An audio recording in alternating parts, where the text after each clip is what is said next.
Mheshimiwa Rais na wacha uundanyi ya mjambo. Uundanyi oye! Uundanyi oye!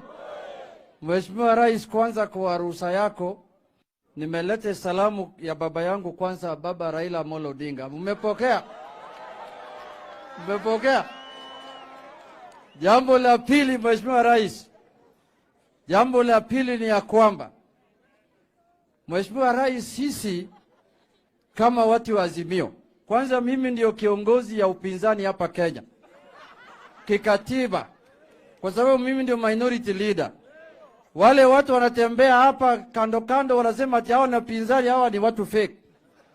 Upinzani ni mimi, na mtu asichukue kazi yangu tafadhali. Hiyo ndio ile kazi Mungu amenipatia, tafadhali wawachie mimi kazi yangu.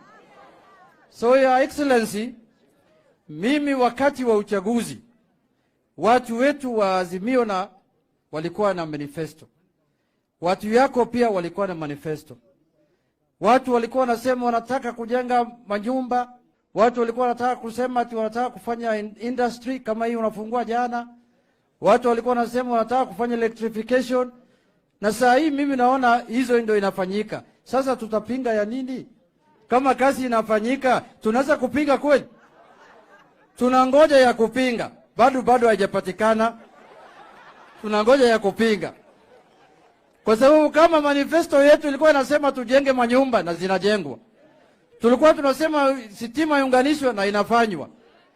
Tuseme tujenge industries na inajengwa. Sasa bado haijapata kitu ya kupinga. Ndio mimi nangoja kama mpinzani kitu ya kupinga. Ndio mimi nangoja. Ya pili, Mheshimiwa Rais, mimi nimeshangaa na nchi yetu, na mimi naongea saa hii sasa kama kiongozi ya bunge. Kwa sababu serikali inachaguliwa ili ilete maendeleo kwa wananchi. Na kama serikali ikitaka kufanya kazi yake inawekewa vikwazo. Serikali lazima ifanye public participation, inafanya. Tena iombe ruhusa bunge, wanaomba. Tena waombe ruhusa kwa watu wa judiciary wa makotini, tena waombe kwa civil society, tena waombe ruhusa kwa watu ya kanisa. Serikali itafanya kazi siku gani? Serikali itafanya kazi siku gani? Wewe ukitaka kufanya vitu ya boma yako na bibi yako unaomba watu ruhusa. Hata unaomba tu ruhusa mama. Unaweza omba mtoto yako, uombe baba yako, uende babu yako, unaweza fanya hivyo. Hii mambo ya kuomba ruhusa kwa kila mtu lazima ikwishe. Na mimi nimeongea kama mkubwa wa upinzani. Kwa sababu serikali haiwezi kuomba ruhusa mahakama ili wajenge stima, waombe kanisa ili wajenge stima, waombe civil society ili waombe stima. Juzi mliona airport yetu iko mbaya sana, imeharibika.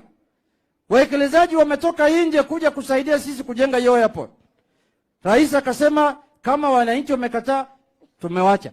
Sasa wale walikuwa wanapiga kelele, wapi maoni yenu? Ambaye kwa sababu airport lazima itengenezwe.